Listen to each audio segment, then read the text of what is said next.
உன்னை நம்ம love matter சொல்ல சொன்னா சம்மந்தமே இல்லாம லெஸ்பியன் சொல்லி வச்சிருக்கா. வைஷு ஏய் சம்மந்தம் இருக்காடி? அப்படியே பொழந்துருவா உன்னை. அறிவு இருக்க வைஷு உனக்கு? உங்க லவ் மேட்டர் சொல்லியிருந்தா கூட இவ்வளோ பெரிய பிரச்சனை வந்திருக்காது. இது எவ்வளோ பெரிய சீரியஸான மேட்டர் தெரியுமா? தெரியும், அதான் அப்படி பண்ணேன். எங்கள் வீட்டில் கண்டிப்பாக லவ் அக்செப்ட் பண்ணியிருந்திருக்க மாட்டாங்க. சில ரீசன்ஸ் இருக்குது. கண்டிப்பாக ஃபோர்ஸ் பண்ணி வேறு கல்யாணம் தான் பண்ணியிருப்பாங்க. அதான் அவங்களால எனக்கு கல்யாணமே பண்ணி வைக்க முடியாத அளவுக்கு ஒன்று பண்ணணும்னு இப்படி பண்ணேன். ஏண்டா அவன் உனக்காக இவ்வளோ பெரிய கூத்து பண்ணி வச்சிருக்கா. நீ பேசாம அவங்க அம்மா அப்பா கையில காலில் விழுந்தாவது இந்த பிரச்சனையை சரி பண்ணலாம்ல. என்னால் இப்போ கண்டிப்பாக சொல்ல முடியாது பிரியா. அவங்க வீட்டில் கல்யாணத்துக்கு ஃபோர்ஸ் பண்ணுறாங்கன்னு சொன்னதுனால தான் எங்கள் லவ் மேட்டரை சொல்ல சொன்னேன். ஆனால் எங்கள் வீட்டில் சொல்கிறதுக்கு ஒரு 6 மாதமாச்சு டைம் வேணும். என் சுச்சுவேஷன் என்னன்னு உங்களுக்கு நல்லா தெரியும்ல. தெரிஞ்சோ தெரியாமலோ நீ பண்ணது கரெக்ட் தான் வைஷு. இதே பிற கரெக்டுன்னு சொல்ற? லூஸ் மாதிரி பேசாத. இவ இப்படி சொன்னதுனால அவங்களால இந்த விஷயத்த வெளியே கூட சொல்ல முடியாது.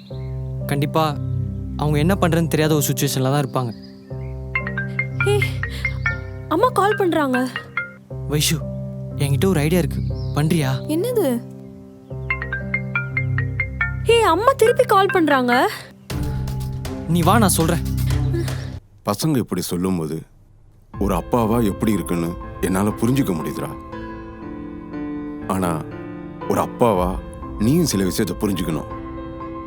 நம்ம பசங்களை தாண்டி நமக்கு எதுவுமே இல்லைடா. பசங்க மேலே என்னதான் கோவம் இருந்தாலும் அவங்க இல்லாமல் நம்மளால இருக்க முடியாது. எனக்கு இப்படிப்பட்ட பொண்ணே வேணாண்டா, செத்துட்டான்னு நினைச்சுக்கிறேன். கோவத்தில் இப்படி தான் வார்த்தை வரும். உண்மையிலேயே உன் பொண்ணு இல்லாமல் போனா உன்னால் தாங்கிக்க முடியுமாடா? என் friend psychologist Ravi last week ஒரு கிளைண்ட்டை பற்றி சொன்னார். இதே மாதிரி தான் ஒரு பேரண்ட் அவங்க பொண்ணு லெஸ்பியன் ஆயிட்டான்னு சொன்னதை ஒத்துக்காததுனால அந்த பொண்ணு சூசைட் பண்ணிக்கிட்டா. பாவம் துக்கம் தாங்க முடியாமல் அவரோட ஒய்ஃபும் சூசைட் பண்ணிக்கிட்டாங்க. அவரோட கோவத்தாலையும் பிடிவாதத்தாலையும் பொண்ணு இல்லாமல் அவரோட ஒய்ஃபு இல்லாமல் பாவம் பெரிய கில்ட்டில் இருக்காரா அந்த அப்பா. இந்த மாதிரி ஆயிடுச்சுன்னா வாழ்க்கையே நரகமாயிடுண்டா. என்ன தாண்டா பண்ண சொல்ற?